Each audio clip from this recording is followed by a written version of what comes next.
Hi everyone, my name is Dr. Asa McGraw. I'm a holistic fitness coach as well as ortho-pelvic floor physical therapist. In this video, we're going to be going over what's a normal period, what's a normal cycle because it's not just your period, and what you're able to do if you're experiencing an abnormal period or an abnormal cycle. Now, what's a normal period? I got asked this question so many times and I would always get it wrong. They'd go, Aisa, did you have a normal period? And I'm like, yeah, that's a silly question. I bled, like what else is there? Then they would ask me, when was the start date of your last period? And I never knew the answer to this question. And within these two questions is so much vital information our body is giving us about our overall health. But the problem is we don't know all of these little intricacies within these questions. And that's what we're gonna go over today. Now, what is a normal period? A normal period should last anywhere from 4 to 5 days. You might have a little bit of spotting before, maybe a little spotting afterwards. It should be a bright red to a deep burgundy. You should lose anywhere from 25 to 80 milliliters of blood. Any less, abnormal. Any more, abnormal. Now, moderate to severe PMS symptoms. Being laid out on your bed for days when you have your period. Snapping at everyone the week before your period or every day during your period. Having no energy to do any of your daily tasks. Not being able to make it to the gym despite you being highly motivated. Moderate to severe PMS symptoms are abnormal. Moderate to severe PMS symptoms are a sign that something in your body is off. Now right there, we just talked about our menstruation phase. So we just talked about our period, but that is just a phase in our cycle. So we have our menstruation phase, we have our follicular phase, followed by our ovulatory phase. This is the phase where we're able to get pregnant, followed by our luteal phase. All of these phases together make up our entire cycle. So it's not just your period, it's this entire cycle. At each portion of these phases, specific hormones are going up and down at specific ratios at specific times. And these are so vital in our entire body. Yes, they're important for our period, but they're important for our overall health. Our period or our entire cycle is giving our body so much valuable information, and it is our job to listen to it. But a lot of the times we don't have this information, so we don't know exactly what we're supposed to be listening to because we think these things are normal, or maybe we're on birth control. So we don't realize all these things that are going on in our body, or all of these things that our body is telling us about our body. And there's so much that we can actually do about it.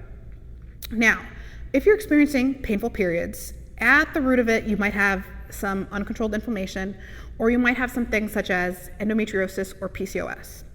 So within endometriosis, our uterine lining, so that's the part that gets shed every time that we have our period.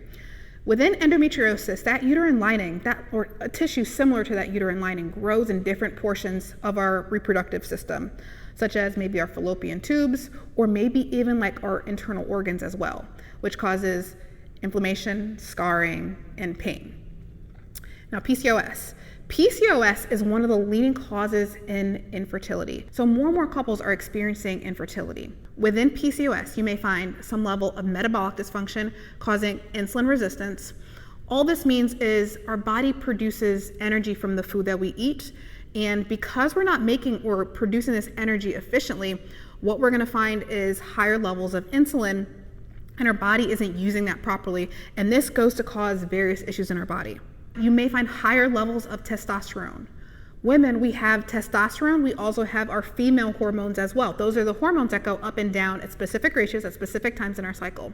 But within PCOS, sometimes we find higher levels of testosterone causing male pattern hair loss, male pattern hair growth, maybe acne, maybe some weight gain, and potentially some cysts on our ovaries. If you're experiencing PCOS, you might have some of these underlying reasons. Now, what can we do about it? First off, we can start to reduce our inflammation. So one of the biggest things that I love to tell people to do is eat better. So in eating better, I want you to really reduce and eliminate these processed sugary foods. How do you do that?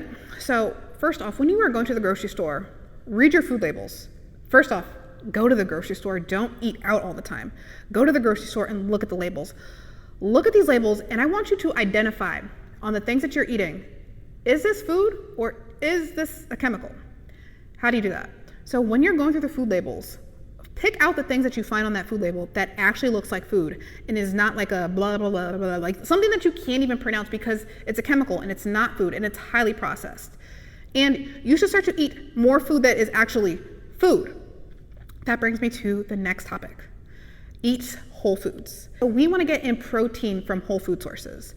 Some of my favorite proteins that also support these hormones in your body: grass-fed beef, pasteurized eggs, wild-caught salmon. So these give our bodies so much extra vital nutrients in terms of like these vitamins and minerals, but also provide our body with protein as well. So protein is going to be very big in supporting your hormones. So a lot of us, we are so deficient in protein. A lot of us are not getting in enough protein. Or if we are getting in the protein, maybe we're not getting it in from these whole food sources that have so much vital nutrients in them. So we need to start getting in more protein and pick these foods that have so much nutrition in them. These foods, yes, they have a little bit higher fat content, but you're also able to kind of balance it out with protein items that maybe have a little bit less fat. Organic chicken, organic turkey, potentially some fish. So have both of these, but again, make it from whole food sources. Fruits and vegetables. These are so vital. One, these are going to supply our body with energy, but they give our body so much vital nutrients to support all the systems in our body and support our hormones. So some of the best things that you are able to do is eat more protein from these whole food sources, have fruits and veggies, and start to integrate that into your day. Usually what I say, 3 to 5 meals per day. If you are eating just 1 meal per day, you need to eat more.